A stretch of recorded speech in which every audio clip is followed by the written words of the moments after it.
Salut à tous, c'est Nico, j'espère que vous allez bien. On se retrouve aujourd'hui pour la présentation de cette Batmobile de chez Hot Wheels, finition Elite à l'échelle 1/18e. Alors c'est la vidéo du mois de décembre du coup, qui met en scène un véhicule un peu atypique. Donc celle-ci l'est peut-être plus que certaines. Et donc c'est la Batmobile qu'on a pu voir au cinéma étant enfant, hein, pour ma part, parce que je suis né en début des années 80. Et tous ceux qui sont de ma génération ont forcément connu cette voiture. Donc on l'a vu dans le film de Tim Burton, donc le film Batman, et on l'a retrouvé de mémoire, c'est 91 avec Batman Returns.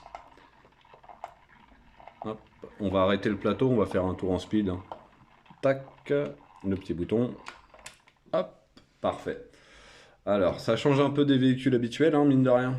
Donc, ici, comme vous pouvez voir, elle a les jantes un peu bronze, un peu dorées en fait. C'est la version Elite en fait. Elle a cette finition là, avec, comme vous pouvez voir, bah, les roues de cette couleur et ainsi que les pièces moteurs, réacteurs, on sait pas trop. Bah, du grand Batman quoi. Ainsi que l'admission d'air, la turbine, ce que vous voulez. Et du coup, cette partie-ci s'avance. Comme on peut le voir dans le film Batman Returns, en fait, on voit le pingouin qui trifouille un petit peu la voiture pour pouvoir en prendre le contrôle, installé dans un espèce de camion de glace. Je sais pas si vous avez la scène en tête. Toc, on va la remettre. Alors, bah, elle est full black, hein, elle est toute en métal. Euh, elle est fournie avec un espèce de plot qui vient en dessous pour le demi-tour, en fait, qu'on peut voir également dans Batman Returns. En fait.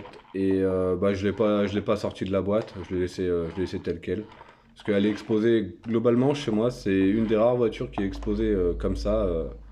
Et là, c'est vraiment son plateau tournant. Vous le voyez toutes les semaines, mais le plateau tournant est comme ça chez moi. En fait, je l'ai juste pris de mon meuble télé, dépoussiéré et hop, voilà. Donc j'ai des petits accessoires, pièces de double face.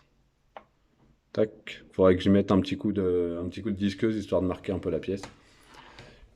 Un petit logo Batman fait en découpe laser, donc c'est vraiment sympa. Ça met l'ambiance. Tac, bah, une petite figurine en plomb Batman et puis un petit bat signal qui s'illumine. Vous voyez, bon, c'est des petits gadgets, mais bon, l'univers Batman, c'est un univers que j'aime beaucoup. Tac, du coup, ce que je vais faire, on va essayer de faire un petit tour de l'habitacle. Donc, comme vous pouvez le voir, il suffit de le glisser. Hop, et à l'intérieur, on voit pas super. Et pourtant, j'ai mis de l'éclairage, les enfants. Je vous jure. Hop, on va essayer de choper ma petite baladeuse. Tac. Mais c'est vraiment très sombre à l'intérieur, hein. Hop, j'arrive à rien. J'arrive à rien, les gars, je suis désolé. On voit absolument rien.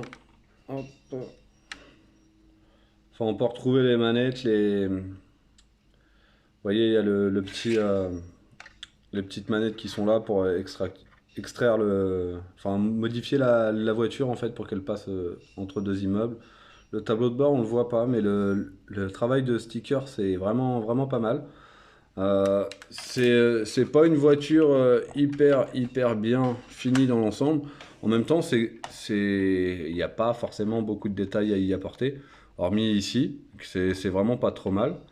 On a aussi, hop, les mitrailleuses, donc, qu'on peut voir également dans le film, hein. Bon, les clapets sautent, hein, dans le film, et puis mais bon, sur la miniature, ils ont juste fait un truc qui pivote, hein, vous voyez, il y a juste à.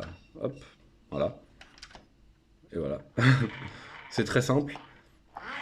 Tac, sur l'arrière, alors en ouvrant, on a effectivement le cockpit et le coffre, mais le coffre, pour juste voir, vous voyez, il n'y a pas forcément grand chose à voir. Hop, c'est juste bah, le réacteur en lui-même. Tac, on va refermer. Mais c'est un design bien, bien spécifique, hein. On est très loin des Batmobiles de Nolan ou celles qu'on pouvait retrouver dans les jeux Arkham. Mais ça reste la voiture qu'on a connue quand on était gamin. Et franchement, ça fait toujours kiffer de voir ça. Si j'ai l'occasion un de ces jours d'aller chez Movie Car Central de Franck, là, voir cette Batmobile en vrai, ça doit être quelque chose. Ouais, et bien voilà pour cette petite vidéo. Je vous laisse là-dessus. Je vous souhaite un très bon week-end. Et puis je vous dis à vendredi prochain. Ciao, ciao!